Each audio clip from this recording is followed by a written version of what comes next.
you're planting Dollar Tree seeds, grab a Burpee 72 seed starting kit and start planting.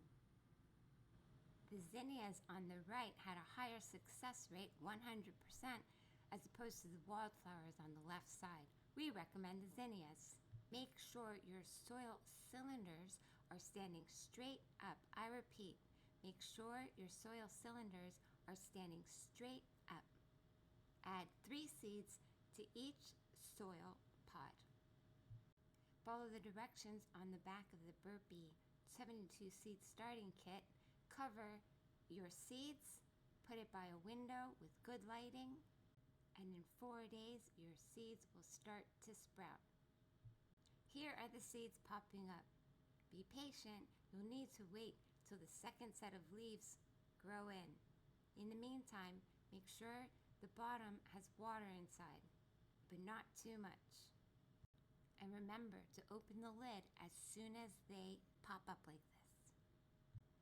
They may get leggy. At that time, you'll have to separate them and transfer them into the next larger size pod.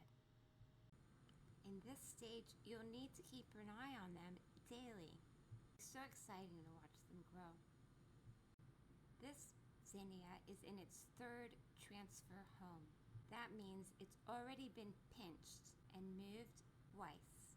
Now it's getting ready for its 4th and final home, where it's going to grow really tall and bloom. The pinched zinnia is right there in a little shot glass filled with water, and wait till you see the roots that it's growing. Replanted in soil to grow tall and strong like the other zinnias. Don't forget to wear gloves, and this is under a glow light from 5 and below. These are the zinnias that have already been pinched, and they're growing up above the basket using organic seed starting soil.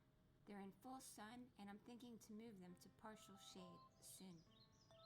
I've been watching them every day and giving them water. Also, a little bit of fertilizer.